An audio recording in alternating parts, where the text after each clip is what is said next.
And now, this exclusive from the Rotary Club of Grand Bahama. Good afternoon, all joining us today at the Rotary Club of Grand Bahama Zone meeting. We would like to introduce our speaker, the Right Honorable Michael C. Pintard, MP for Marco City, and the sitting Minister of Agriculture and Fisheries. It's an honor to have this opportunity to address you. I will speak broadly about the initiatives that we have, and I can speak more specifically during the question and answer period about any dimension of our plan. First, let me give you a bit of a background in terms of how we got here. And I want to deal with the elephant in the room first and foremost. In 1980, I made a determination to study agriculture because back then we were importing 80% of what we consumed, and felt as if we needed an army of persons to get involved to make a difference. And I responded to the call by the then Prime Minister, Lynden O. Pindling. Sad to say, there's been a steady decline in agriculture development in the Bahamas, despite the fact that at different periods in our history, we have shown flashes of what is possible if we work together in terms of transforming the agriculture sector. In fact, 2003 and up to 10 years later, we saw a steady decline in what the country produced and a steady decline in what we exported. So we moved from a point where we were producing agriculture products to the dollar value of some $69 million. And those figures plummeted over a 10-year cycle from 2003 down to $22 million. Some of you would remember that we used to export most of the salad crops. A lot of fruits, pineapples, tomatoes, leafy greens, cucumber, which is one of the few things we still export. We not only exported to the United States, we also exported across the Atlantic. The primary products that we now export from the food or the agriculture sector, spiny lobster or marine products. Abaco Neem, prior to the hurricane, also exported products from Abaco. We do have the potential to once again revive the sector. And the elephant in the room is the cynicism that many persons have, because there's often a revival in terms of interest in agriculture when we have an external shock that threatens to disrupt the food supply chain. We saw that in September 11, that immediately thereafter there was a disruption not only in travel, but there was a disruption in the movement of cargo. And many Bahamians once again sent out the clarion call for us as a country to galvanize ourselves and to look at the entire value chain in terms of food production. And as you would know, agriculture is not only for food production, but non-food items as well, most notably foliage, cuttings, ornamentals, a huge part of our agriculture production. That clarion call is often responded to in the short term, and the interest and enthusiasm tends to wane in the months following, and we return to business as usual, consuming items that we can very well produce locally from abroad. And so today, we are in a worse position. We are importing roughly 92% of the food that we consume. Our food import bill is somewhere in the vicinity of $600 million. And if you were to add all of the processed or value-added foods, the figures are even more staggering. What is the significance of that? We might earn a tremendous amount of money from tourism and financial services. However, the impact of that money is less felt in the quality of life and the future development of the country if we continue to have economic leakage, which simply is that if you are spending 8 cents of every dollar going out of the country to import those things that we consume, then we are in fact defeating the purpose. And so billions of dollars, that's with a B, is going out of the country to import much of what we consume as a country in general. And then millions, as I mentioned, at a minimum, $550, $600 million annually is going out to import food products. And when you add additional items that we are now purchasing from abroad in terms of the food category, the figure goes up. And so the Ministry of Agriculture and Marine Resources is seeking to build on the best ideas over the years, best initiatives over the years, to update the legislation and policies in order for us to catalyze, that is, to speed up productivity in this sector. And of course, to reverse the decline, continuous decline in agriculture production. One additional thing happened recently, Dorian. 1/3 of the agriculture infrastructure and productivity went offline as a result of Dorian. Abaco and Grand Bahama are significant players in the agriculture sector, in particular, Abaco.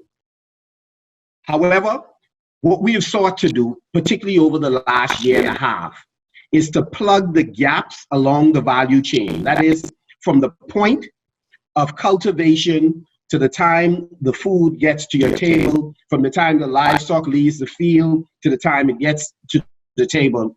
We have sought to plug some major gaps so that we are able to grow, as projected in the most recent IDB study we commissioned, by 15% over the next 5 years to double the present production levels in the country. And if we were to grow at 15% over the course of the next 5 to 8 years, we would comfortably return to 2008 production levels. But that's not good enough. So we are seeking to do some fairly dramatic things in order for us to grow at a faster rate. So what are some of the things that we seek to do? What are some of the things that can plug the gaps along the agriculture value chain? One, there's a need for more data. One of the challenges in the Bahamas across sectors, not just agriculture and marine resources, is the scarcity of data that will help all of the actors, all of the stakeholders make the appropriate decisions. What sort of data? Farmers need the correct data about what is being imported by crop, by livestock, by processed food, by non-agriculture products. They need to know what that dollar value is, what that volume is, in order for them to change from being supply driven, meaning farmers grow what they like, grow what they know how to grow. However, they are not necessarily growing what the market is demanding right now. And so by having the data on what the market demands, what wholesalers and retailers and others are importing, helps them to plan in advance. Wholesalers, retailers, hotels, cruise ships, supermarkets need data from farmers and fishers so that they could know in a predictable way that before I press the button to order the items I traditionally order from my traditional sources, I know how much has been planted by crop. I know how much livestock is in the field, how many chicken, pork, beef, small ruminants, sheep and goat, and therefore I can plan my business cycle on the basis of what is being produced. Because in order for buyers to do business locally, they need predictability. They need to know that the items I need, that my customers demand, will be supplied consistently in the quantities that matter and at the price point that makes sense and the quality my customers have grown accustomed to. The investors like yourself need to know, and this is why data is important, what is the potential dollar value of me getting into this sector? And specifically right now, what should I be contemplating? What area of agriculture should I be contemplating getting in? One of the recent studies we commissioned with IDB essentially plugs this data gap. We now know by crop exactly how much is imported, and we've ranked the top 25 agriculture products in terms of how much money is being spent on them, and suggesting to Bahamians, if you're interested in this sector, here are the items you ought to give consideration to, given the amount of money we're spending on an annual basis to bring them in. And we did an assessment of what is the best possible price you are able to fetch in the Bahamas for those items, given our local production systems. Why is that important? That's important to help the investor, to help the farmer know, can I grow this item? Or if it's a processed food, can I process this item with and result in a competitive price? Because it makes no sense trying to grow or process an item that you cannot compete with what is coming in. So growing rice in the Bahamas is a non-starter. We're not going to compete with India or with China or with Thailand. However, growing leafy greens, lettuce, growing kale, growing spinach, growing broccoli, cauliflower, we can quite easily compete. And so we've listed the top 25. We have a longer list, but those items we often recommend. So one gap is the data gap. And we've commissioned multiple studies in terms of what should we be doing as a country in order to fix the agriculture supply chain and value chain. One is there's a need for technical assistance. It's important that we have professionals who are able to transfer knowledge to farmers and fishers, to persons who are doing backyard gardening, to help them to enter the market, compete in terms of what they produce, or to shave some dollars off their family's food bill. And so we have done a comprehensive study of our extension services. The cabinet has accepted our results. We are in the process of hiring the largest number of technical experts who will help guide the agriculture process in the country. The other thing we looked at are major constraints, and we commissioned studies on those. One of the major constraints is the scarcity of capital which is required for investment and to bring a new generation of Bahamians into the sector who are attracted to agriculture only to the extent that new technologies are at their fingertips. They are not going to be on a 500-acre plot picking tomatoes and picking potatoes, etc. They're not going to do that. However, when you set up polytunnels, when you have grow boxes in controlled spaces, when you set up greenhouses and shade houses, when you bring in drone technology to diagnose plants, when you use ICTs like your telephone to diagnose a condition of an animal in Auckland while you're sitting right here in Grand Bahama or New Providence, all of these technologies, modified agriculture items that, for example, in the case of Grand Bahama, seeds that can handle a greater content of salt in the soil, which have been impacted by Dorian. When you introduce new technologies, climate smart technology, things that you're able, technology like hydroponics, that you're able to set up, and when you recognize a hurricane is coming, you are able to dismantle, store, or move your items, your production systems to a safe location until that particular storm has passed. Aquaponics, using a protein like tilapia or some other marine species, using the waste from that to feed the roots of your plants. There are numerous new technologies that are attractive to young Bahamians to bring them into a sector where the average age of our farmers are 60 years old. And so we have been examining every dimension of the sector to plug those gaps. Another constraint is land tenure, which is why we say it is crucial that the government solve the land tenure issue. Persons need access to land relatively quickly. It should not be a cumbersome process in order for them to have collateral, fee simple title so that they're in a position to use their land as a basis for obtaining additional lines of credit. The government has to be firm in terms of addressing those persons who are presently using agriculture land for other purposes. Roadside garages, building apartments, seeking to build to relatives property that you have a lease arrangement on, constructing churches that, while needed, ought to be done on the appropriate land. So each of the constraints that have been identified over time, we have began addressing in earnest the issue of the absence of insurance. It is difficult to get persons to invest in a sector where a hurricane or some catastrophic event can wipe out years of work with no degree of return on the investment that have been made.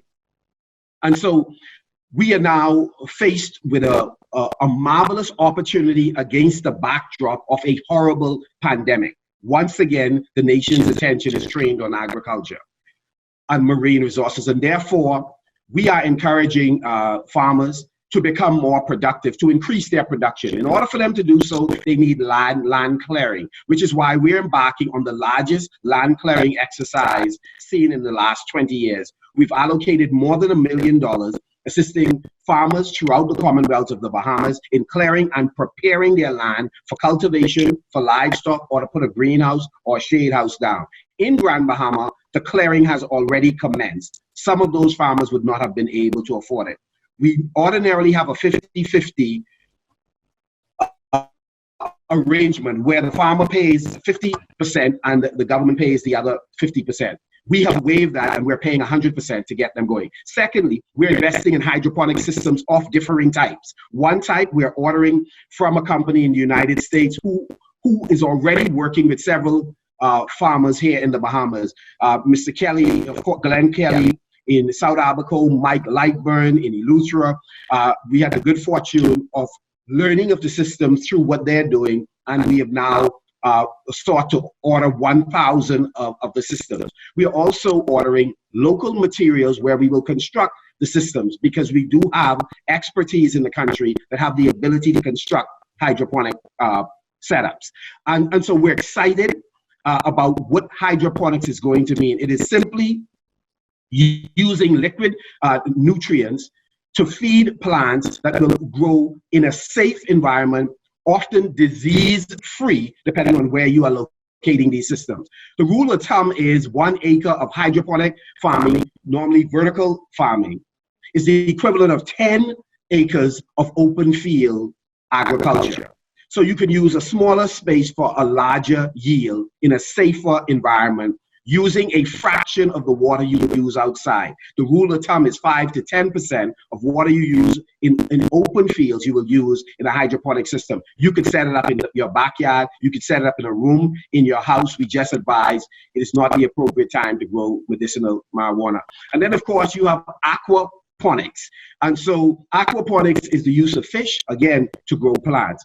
So we have a number of marvelous opportunities, and we intend to speed up the process of production by helping with some of the inputs, hydroponic systems, aquaponic systems. We're ordering 10,000 backyard kits, which we will begin distributing on the 9th of this month to persons throughout the Commonwealth of the Bahamas, first beginning with vulnerable families.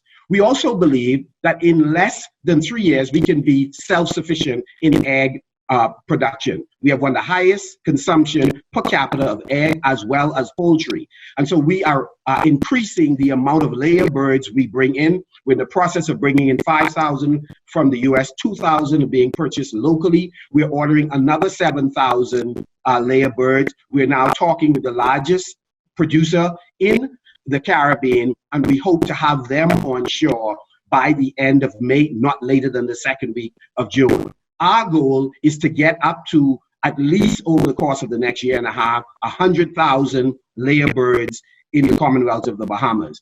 We believe less than 36 months, we will be self-sufficient in egg. We also wish to increase the production of poultry. Toward that end, we are working to make sure that Abaco Big Bird is restored and that other players enter the market. So that's a snapshot, colleagues, of what we are in the process of doing as a matter of urgency right now in the agriculture sector. I've been meeting with pastors of various churches, the grouping that we're presently meeting with, sharing the agriculture vision and entering into practical arrangements with, represent some 45,000 Bahamians. These are their church leaders who we have been meeting with. And these church leaders have committed to forming companies and entering into relationship with the government on public-private partnerships. Their individual denominations are also interested in other types of projects, and their membership has expressed through them an interest in getting into agriculture. So we believe we're about to really catalyze this sector. We're in discussions with the head of corrections. Corrections in New Providence, for example, has 64 acres. Less than half of it is used for the correctional facility. They are going to also join us in a large-scale agriculture initiative. We have met over the last several weeks with the agriculture education teachers, 16 of them who've pledged to assist us in providing technical assistance to farmers, help us build hydroponic systems, for them to also collaborate with home economics teachers to share the knowledge on food processing so we could reduce the wastage of agriculture products. We are fixing the supply chain in terms of cool storage, freezer storage, dry storage in the Family Islands as well as in New Providence, so we could diminish the dramatically high rate of wastage of agriculture products as they travel throughout the Commonwealth of the Bahamas. We're utilizing BAMSI to focus less on production and more on education. And so, colleagues, those are some of the things that we're doing. And I wish really to pause here in the event that there are questions, but to end by simply saying we have a window of opportunity for us to truly catalyze the sector. If we miss this opportunity, my concern is that the cynicism among particularly young people who have an interest in the sector, stakeholders like the buyers, stakeholders like the traditional farmers, that cynicism runs or has the potential to diminish the possibility of agriculture taking off in the Bahamas. This has to be a collaborative effort.